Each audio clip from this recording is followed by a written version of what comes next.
We need to discuss the terms of your departure. It's no longer safe for you here. I'm staying right where I am. The wrench slipped from my greasy fingers as Lana's voice cut through the garage like a rusty blade. I'd been under the hood of her precious BMW for 2 hours, trying to figure out why it kept stalling, when she burst through the door connecting our house to my workshop. Either you agree to my parents moving in, or I'm done with this marriage. I straightened up slowly, wiping my hands on an old rag. 23 years of marriage, and it had come to this. Ultimatums delivered while I fixed her car for free. Again. When do the circus animals arrive? I asked, keeping my voice light despite the knot forming in my stomach. Lana's perfectly manicured fingers drummed against the doorframe. Her real estate blazer was wrinkle-free, her makeup flawless even at 9 p.m. She looked like she'd just stepped out of a boardroom instead of our living room. I'm serious, Jake. They need help, and we have the space.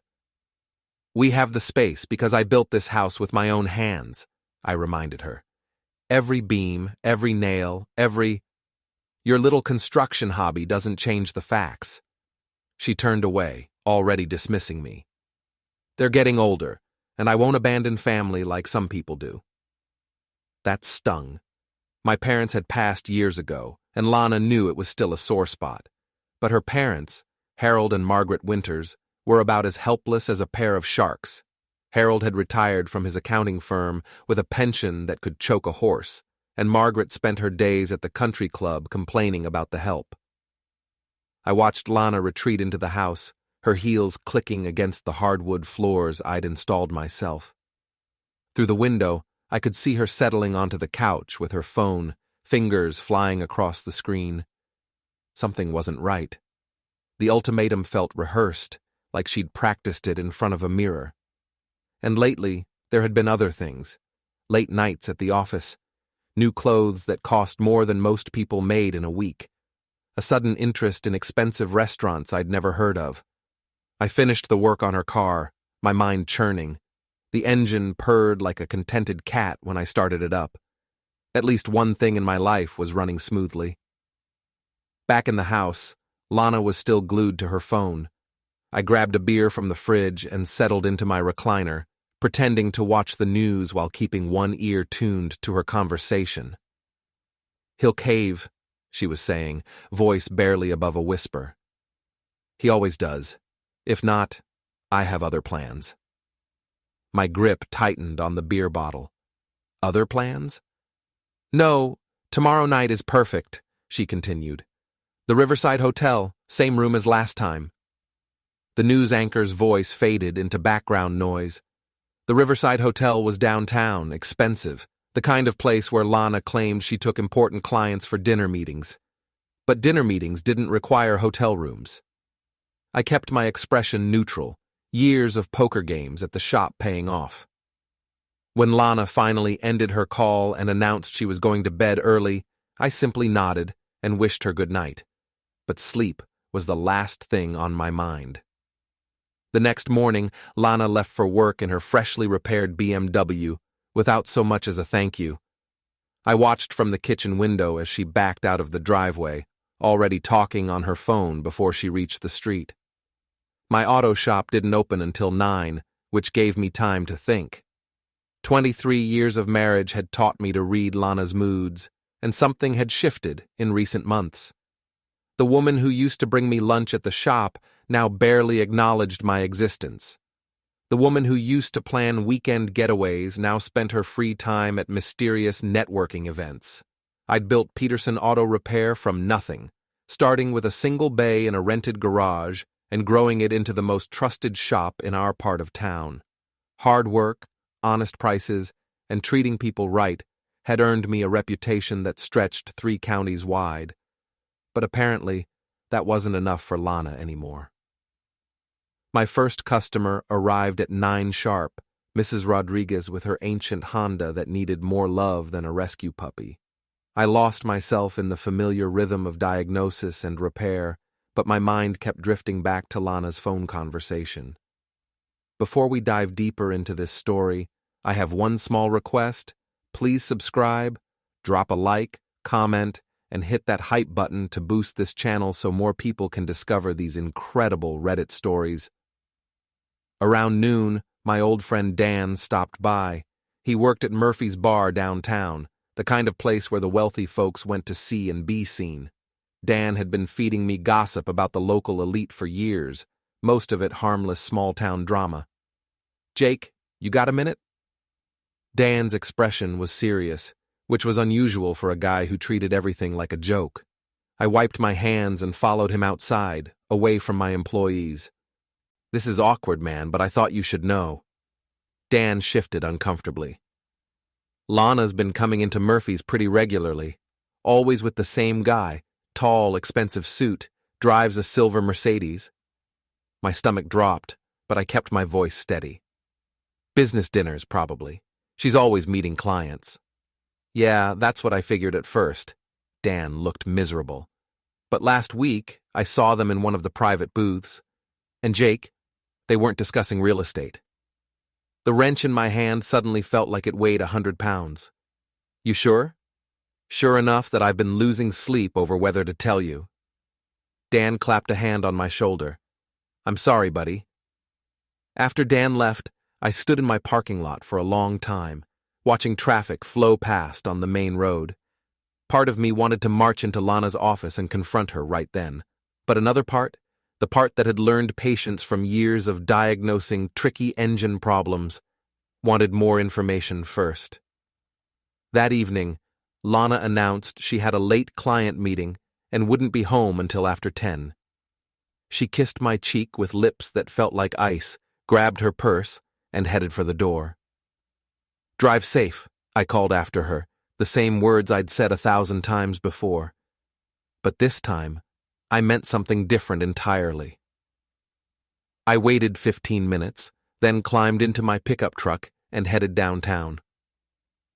The Riverside Hotel sat on the corner of 5th and Main, all glass and chrome and valet parking. I found a spot across the street where I could watch the entrance without being obvious. At 7:30, Lana's BMW pulled up to the valet stand. She stepped out wearing a dress I'd never seen before. Black, form-fitting, expensive. The kind of dress a woman wore when she wanted to make an impression. 5 minutes later, a silver Mercedes arrived. The man who got out was exactly as Dan had described. Tall, well-dressed, moving with the confidence of someone who'd never worried about money a day in his life. He was younger than me by at least 10 years, with the kind of tan that came from golf courses and Caribbean vacations. I watched them embrace in the hotel lobby, watched him guide her toward the elevators with his hand on the small of her back, watched them disappear behind closing doors. My phone buzzed with a text from Lana. "Meeting running long, don't wait up."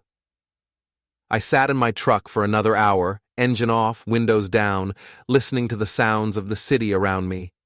When they finally emerged from the hotel, they were holding hands like teenagers. He walked her to her car, kissed her goodnight under the streetlights, then watched her drive away before getting into his own vehicle. I followed the Mercedes at a distance, memorizing the license plate, noting the address when it turned into the driveway of a mansion in the hills outside town. A quick internet search on my phone revealed the owner, Brent Morrison, real estate developer, city council member, married father of 2. The pieces were falling into place, and I didn't like the picture they were forming. Sleep came in fragments that night. Every time I closed my eyes, I saw Lana in that black dress, saw her laughing at something Brent Morrison whispered in her ear. When morning finally arrived, I felt like I'd been run over by one of my own tow trucks. Lana was already gone when I stumbled into the kitchen.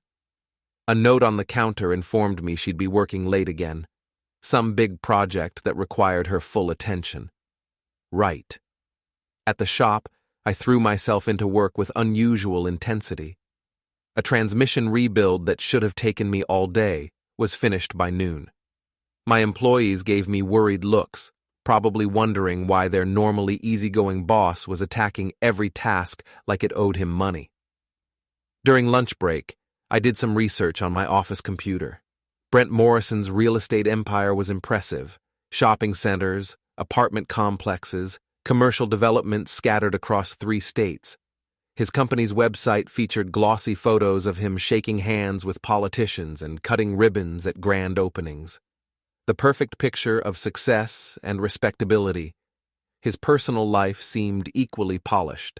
Married to his college sweetheart, 2 kids in private school, active in local charities. The kind of man who probably gave speeches about family values while he was cheating on his wife with mine. I needed proof. Suspicions and secondhand reports wouldn't be enough if this situation escalated. So that afternoon, I made a decision that would have seemed impossible just a week earlier. I was going to follow my own wife. Lana's office was in a gleaming tower downtown, home to Morrison Development and several other high-end businesses.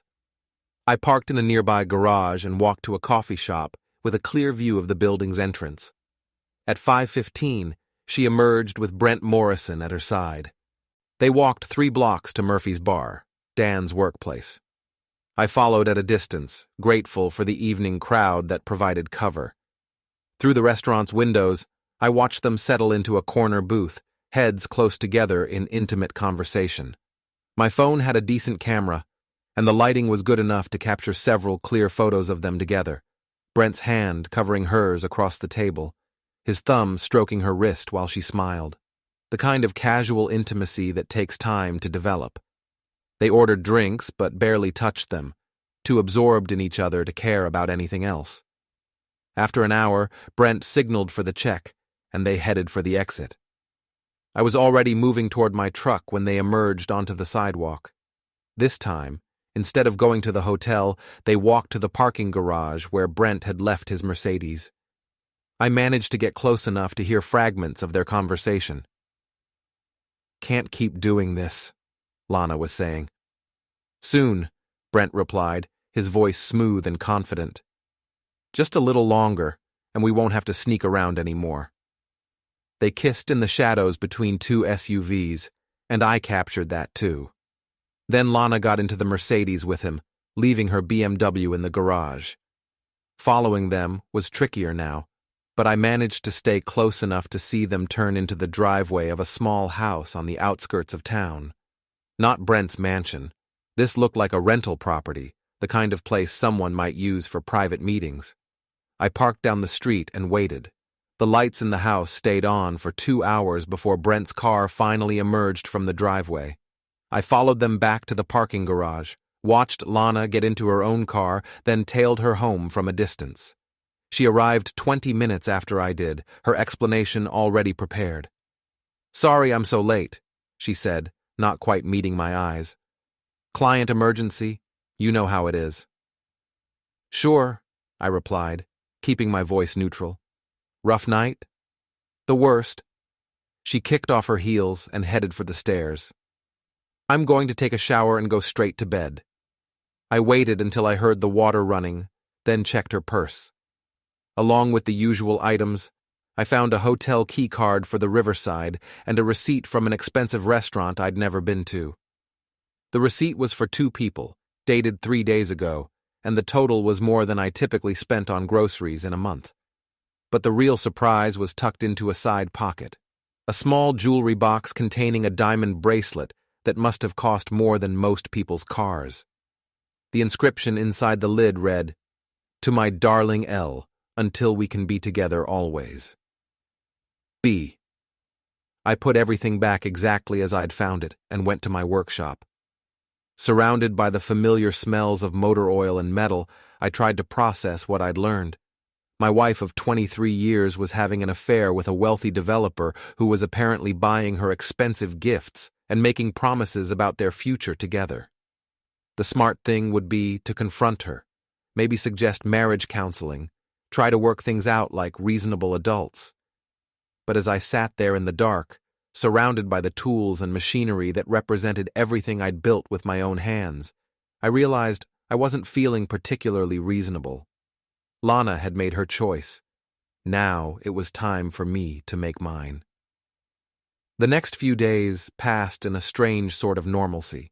Lana continued her routine of late meetings and mysterious phone calls, while I played the role of the oblivious husband. But beneath the surface, I was planning. My first move was simple but effective. Lana's BMW had been acting up again, the same intermittent stalling problem that had brought her to my garage earlier. This time, instead of fixing it properly, I made a small adjustment that would cause the car to break down completely within a few days. Sure enough, on Thursday morning, she called from the side of the highway. "Jake, the car just quit on me," she said, frustration clear in her voice. "I'm going to be late for an important meeting." "I'll send Tommy with the tow truck," I told her. "Should be there in 20 minutes. "Can't you come yourself? This is really important." "Sorry, I'm elbow deep in an engine rebuild. Tommy knows what he's doing." After I hung up, I called Tommy and gave him specific instructions. The car was to be towed to the shop, where I would personally assess the damage. Then I called Dan at Murphy's Bar. "I need a favor," I told him. "That guy who's been meeting with Lana, Brent Morrison, what can you tell me about him?" "Rich, arrogant, tips like he's doing you a personal favor," Dan replied. "Why?" "Just curious. He ever mention his business dealings?" Dan was quiet for a moment. "Funny you should ask. Last week I overheard him bragging to someone about a development project that's supposed to be confidential. Something about buying up properties on the east side of town for way below market value. How's he managing that?" Didn't catch all the details, but it sounded shady. Something about inside information from the city planning office. After we hung up, I did some more research. The east side of town was indeed being targeted for redevelopment, but the official announcements weren't supposed to come for another 6 months. If Brent was using inside information to buy properties cheap, that was the kind of thing that could ruin his reputation and possibly land him in legal trouble. When Lana's BMW arrived at the shop, I took my time with the inspection. The problem was minor, a loose connection I'd deliberately created, but I called her with a different story. "It's going to need a complete electrical system overhaul," I told her. "Could take a week, maybe longer." "A week? Jake, I need that car." "Sorry, but if you want it done right." I let the sentence hang. She was quiet for a long moment. "Fine, I'll figure something out." That evening, I wasn't surprised when Brent Morrison's Mercedes pulled into our driveway. Through the living room window, I watched him get out and walk to the front door with the confidence of a man who owned the world. Lana answered before he could knock, stepping outside to meet him. They talked for a few minutes on the front porch, their voices too low for me to hear. Then she grabbed her purse and got into his car. I gave them a 10-minute head start, then followed in my pickup truck. They went to the rental house again, the same small place on the outskirts of town. This time, I was prepared with a better camera and a plan. I parked in the shadows of a large oak tree and settled in to wait. What I captured over the next 2 hours was enough to end Lana's marriage and probably damage Brent's reputation beyond repair. But as I sat there in the dark, watching the lights in the windows and thinking about 23 years of shared history, I realized that simple exposure wasn't going to be enough. Lana had humiliated me, betrayed everything we'd built together, and apparently been planning to leave me for a man who could give her the lifestyle she thought she deserved. A quick confrontation and a messy separation would be too easy on both of them. They wanted to play games with people's lives? Fine.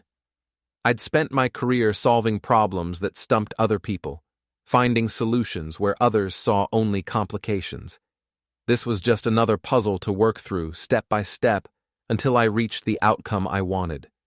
And what I wanted was for both of them to understand exactly what they'd thrown away. The weekend brought an unexpected opportunity. Lana announced that she was attending a real estate conference in the state capital, a 2-day event that would keep her away from Saturday morning through Sunday evening. "It's a great networking opportunity," she explained, packing clothes that seemed more suitable for a romantic getaway than professional development. "Brent thinks it could really help my career." "Brent?" I kept my voice casual. "Morrison. From Morrison Development." He's been mentoring me, helping me understand the commercial side of the business. I'll bet he has, I thought, but just nodded supportively. That's great, honey. You deserve all the success you can get. After she left, I had 48 hours to advance my plan.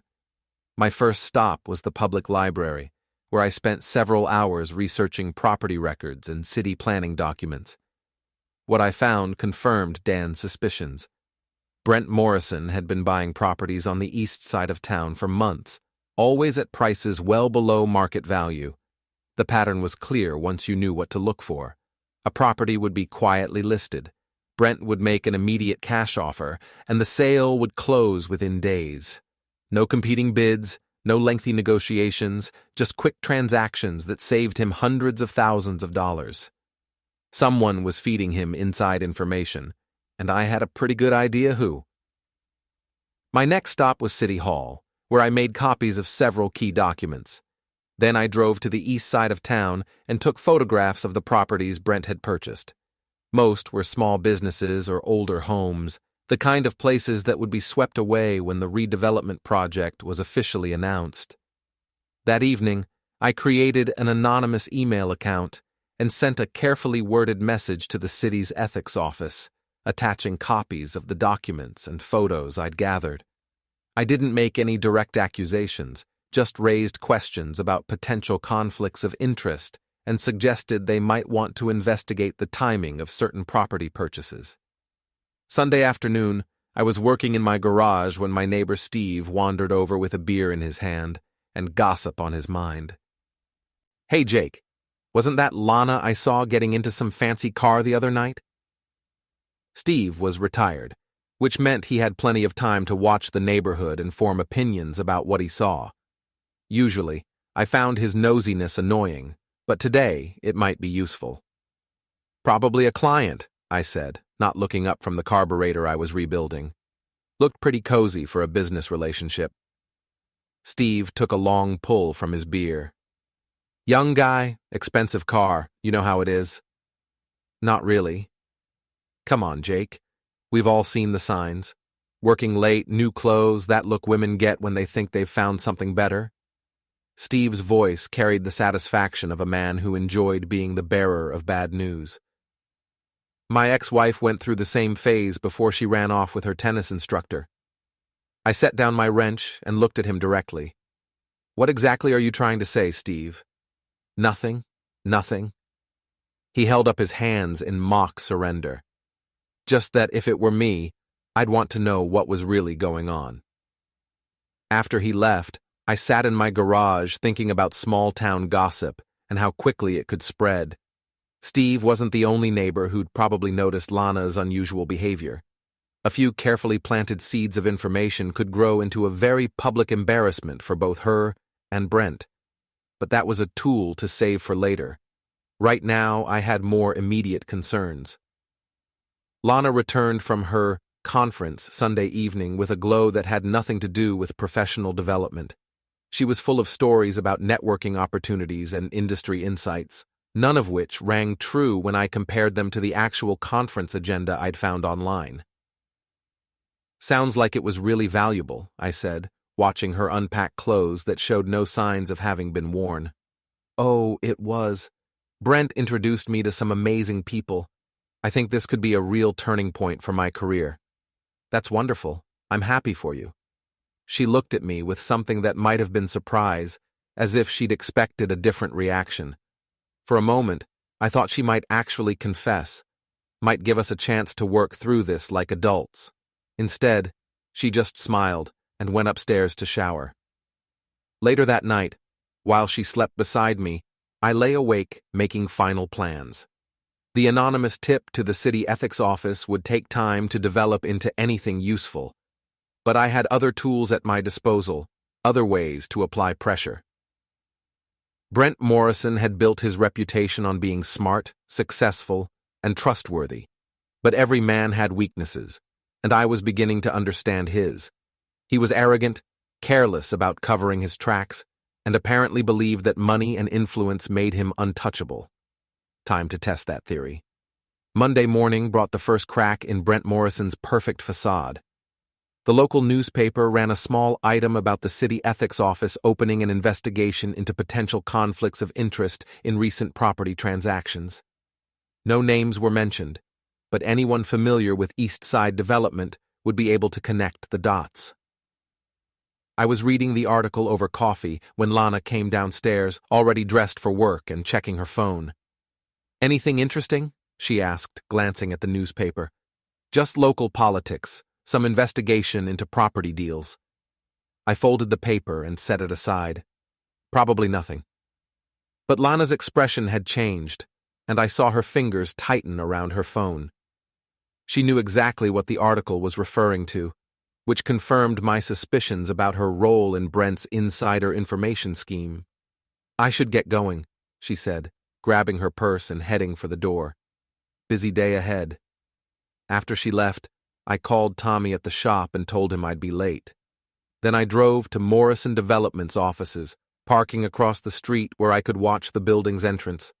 At 10:30, Brent emerged looking less composed than usual. His normally perfect hair was slightly disheveled, and he was talking rapidly into his phone as he walked to his Mercedes. I followed him to City Hall, where he spent an hour in meetings that probably involved damage control and legal consultations. When he finally left City Hall, his expression was grim. The investigation was clearly more serious than the newspaper article had suggested. That afternoon, I made another anonymous phone call, this time to a reporter at the regional newspaper who specialized in political corruption stories. I didn't provide any evidence, just suggested he might want to look into the connection between Morrison Development and recent property acquisitions on the East Side. "What kind of connection?" the reporter asked. "The kind that might explain how one developer consistently outbids everyone else on prime properties," I replied. "But I'm sure it's all perfectly legal." By Wednesday, the story had grown legs. The regional paper ran a front-page article about the ethics investigation, this time naming Morrison Development specifically. The piece raised questions about how Brent had managed to purchase nearly $2 million worth of property at below-market prices, and whether he'd had access to confidential city planning information. Lana was a nervous wreck, jumping every time her phone rang and snapping at me over minor household issues. She claimed it was work stress, but I knew better. Thursday evening, she announced another late meeting. "Client emergency," she explained, not meeting my eyes. "Could be very late." "No problem," I replied. "I'll probably be working in the garage anyway." But instead of going to my workshop, I drove to the rental house where Lana and Brent had been meeting. Sure enough, both cars were in the driveway by 8 o'clock. This time, I didn't just take pictures. I had borrowed a small recording device from my friend Mike, who used it for documenting insurance claims at his body shop. The device was tiny, easy to hide, and capable of picking up conversations through thin walls. I crept close to the house and placed the recorder near an open window, then retreated to my truck to wait. After 2 hours, I retrieved the device and drove home, arriving well before Lana.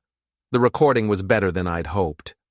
Brent and Lana's conversation covered everything from their frustration with the ethics investigation to their plans for leaving town together once the heat died down. "This whole thing will blow over," Brent was saying. "These small-town investigations never amount to anything. We just need to be patient." "I'm tired of being patient," Lana replied. "I'm tired of sneaking around, tired of pretending to care about a marriage that's been over for years." "Soon, darling. Once I wrap up a few more deals, we'll have enough to start fresh somewhere else, maybe California or Colorado." "What about your family?" "What about them? My wife hasn't cared about anything but her charity committees for years, and the kids are old enough to understand that people grow apart." The casual cruelty in his voice was breathtaking. This was a man who was prepared to abandon his wife and children for a new life with someone else's wife, and he talked about it like he was discussing a business transaction. But the most interesting part of the recording came near the end, when they discussed their immediate strategy. "We need to be more careful," Brent said. "No more meetings at Murphy's, No more public appearances together until this investigation is finished. What about Jake?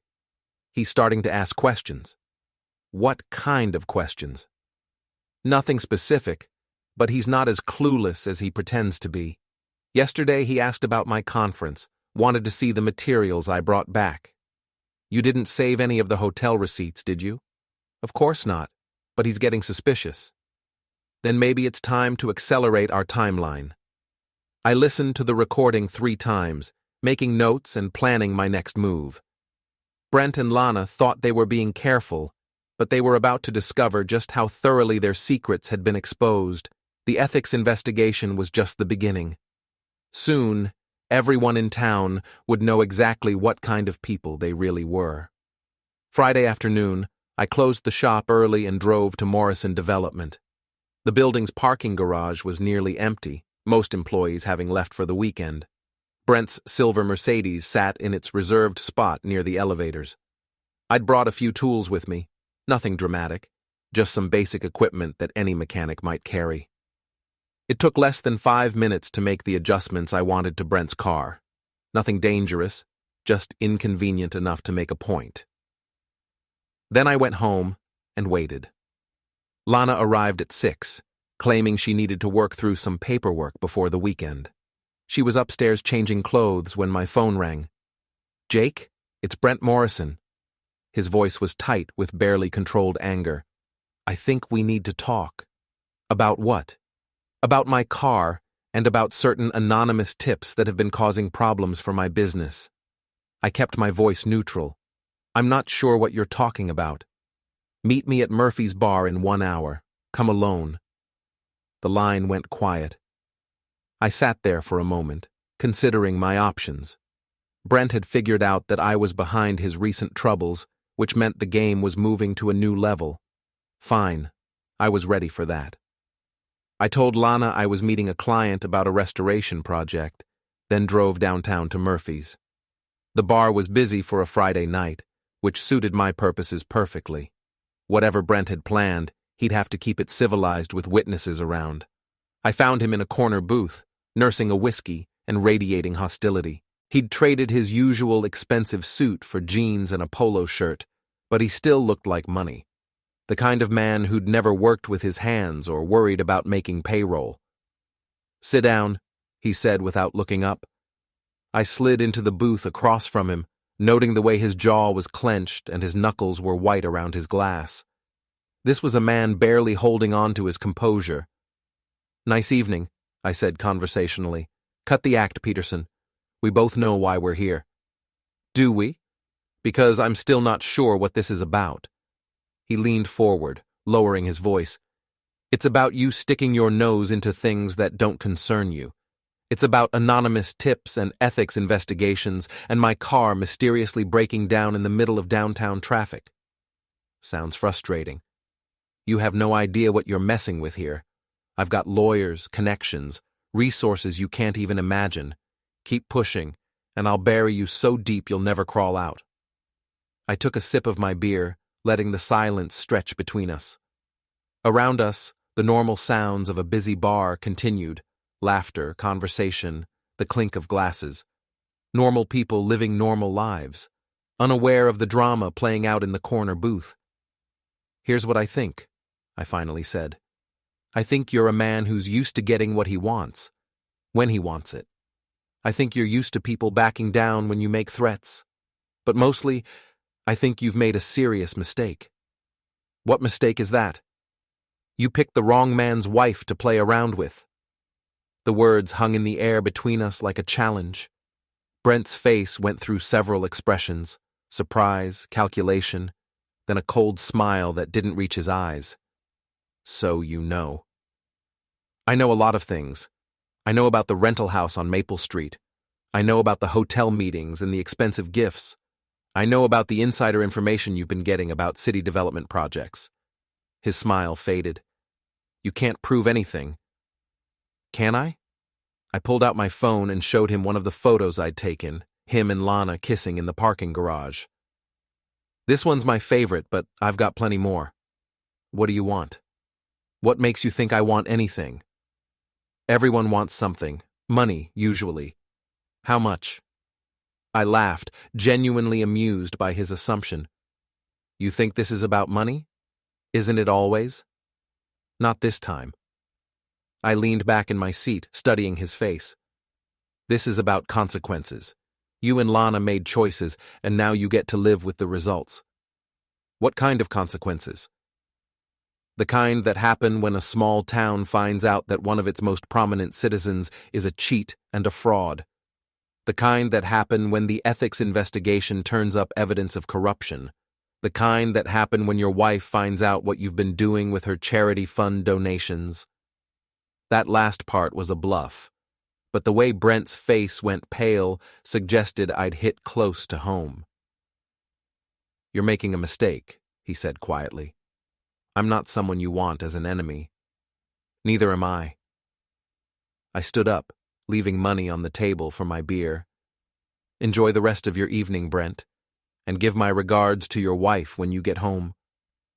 As I walked away, I could feel his eyes burning into my back. The confrontation had gone exactly as I'd hoped.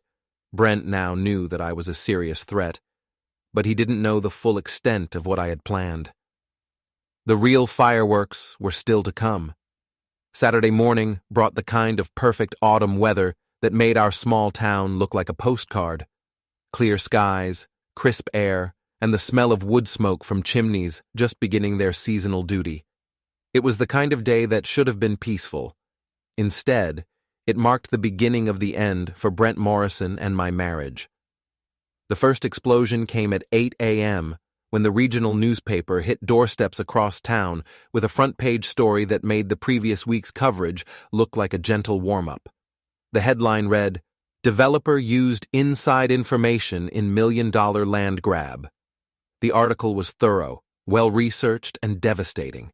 It detailed how Morrison Development had purchased 17 properties over 6 months, always at below-market prices, always just weeks before those same properties were designated for lucrative redevelopment projects. The reporter had even found a paper trail connecting some of the transactions to confidential city planning documents. But the real bombshell was buried in the third paragraph. Sources close to the investigation suggest that Morrison may have received inside information from an associate at Winters Realty, the firm that handled several of the disputed transactions. Winters Realty was Lana's company. I was reading the article for the third time when Lana stumbled downstairs, still in her bathrobe, her phone already buzzing with calls she wasn't answering. "Have you seen this?" She held up her phone, showing me the newspaper's website. "Just reading it now," I replied calmly. "Sounds like someone's in serious trouble. This is insane. They're trying to destroy Brent over nothing, over normal business transactions."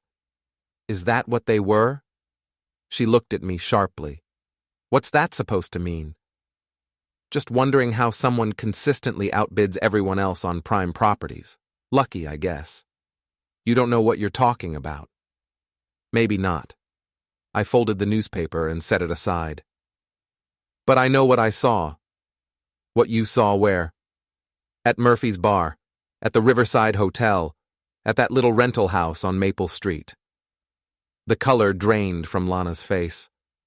For a long moment, we stared at each other across the kitchen table, 23 years of marriage reduced to this single moment of truth. "How long have you known?" she asked quietly. "Long enough." "Are you behind this?" She gestured at the newspaper. "The investigation, the articles?" "I'm behind wanting to know why my wife has been lying to me for months. Everything else is just people doing their jobs." She sat down heavily, her phone still buzzing with ignored calls. "It's not what you think." "What is it then?" "It's complicated. Try me." For a moment, I thought she might actually explain, might try to salvage something from the wreckage of our marriage. Instead, she straightened her shoulders and looked at me with something approaching defiance. "I'm not going to apologize for finding someone who appreciates me," she said. "Someone who sees my potential instead of just taking me for granted." "Is that what I did? Take you for granted?" You stopped seeing me years ago, Jake. I became part of the furniture, something comfortable and familiar that you never had to think about. When was the last time you took me somewhere nice? When was the last time you bought me something just because you wanted to make me happy? When was the last time you acted like you wanted to be here? That's not fair. Fair? I laughed, but there was no humor in it. You want to talk about fair? Let's talk about the diamond bracelet hidden in your purse. Let's talk about the hotel receipts and the secret phone calls. Let's talk about you planning to leave me for a married man who's about to lose everything because he couldn't keep his hands off other people's wives. Brent's not going to lose everything. This investigation is just politics, just jealous people trying to tear down someone successful. Brent's going to lose his business, his reputation, and probably his family. And you're going to lose everything right along with him. She stood up abruptly, her chair scraping against the floor. I don't have to listen to this. No, you don't. But you're going to anyway, because this is the last conversation we're ever going to have as husband and wife. That stopped her. She turned back to face me, and I saw something in her expression that might have been regret. It doesn't have to be this way, she said. We could work through this. People make mistakes. Some mistakes can't be worked through, Lana. Some choices have consequences that can't be undone. What are you saying? I'm saying that by Monday morning, everyone in this town is going to know exactly what you and Brent have been doing. I'm saying that your career, your reputation, and your future with him are all about to become very complicated. You can't do that. I already have. I pulled out my phone and showed her the photos, the recordings, the documentation I'd gathered over the past weeks. Her face went through a series of expressions: shock, anger, fear, and finally a kind of resigned acceptance. You planned this whole thing, she said. I responded to it. There's a difference. What do you want from me? Nothing. Not anymore. I stood up and headed for the door, leaving her standing in our kitchen, surrounded by the ruins of the life we'd built together. Where are you going? She called after me. To work. Some of us still have honest jobs to do. The last thing I heard as I closed the door was the sound of her phone finally stopping its incessant buzzing. By Monday, she'd have a lot more to worry about than missed calls. The game was almost over, and I'd already won. 3 weeks later, I was working under the hood of a classic Mustang when Dan stopped by the shop with news from downtown. Morrison Development filed for bankruptcy yesterday, he said, settling into an old chair I kept in the garage for visitors. Word is Brent's selling the mansion and moving his family out of state. What about the ethics investigation? Still ongoing, but his lawyer worked out some kind of deal. No criminal charges, but he's banned from city contracts for 5 years and has to pay a hefty fine. I straightened up, wiping my hands on a rag. And Lana? Haven't seen her around Murphy's lately. Heard she's working at some small agency across town, doing residential sales. The divorce had been finalized the week before. A surprisingly straightforward process once Lana realized that fighting would only make her situation more public. She'd moved in with her parents, who had arrived as scheduled to witness the spectacular collapse of their daughter's marriage and career. You doing okay? Dan asked. I know this hasn't been easy. I looked around my shop, the business I'd built from nothing, the place where I'd always been able to solve problems and fix things that seemed beyond repair. It felt like home in a way my house never had, not since learning the truth about Lana. I'm doing fine, I said, and realized I meant it. The bell above the shop door chimed, and Mrs. Rodriguez walked in with her ancient Honda, the same car I'd been keeping alive for nearly a decade. Jake, you got time to look at my car? It's making that noise again. Always got time for you, Mrs. Rodriguez. Let's see what we can fix.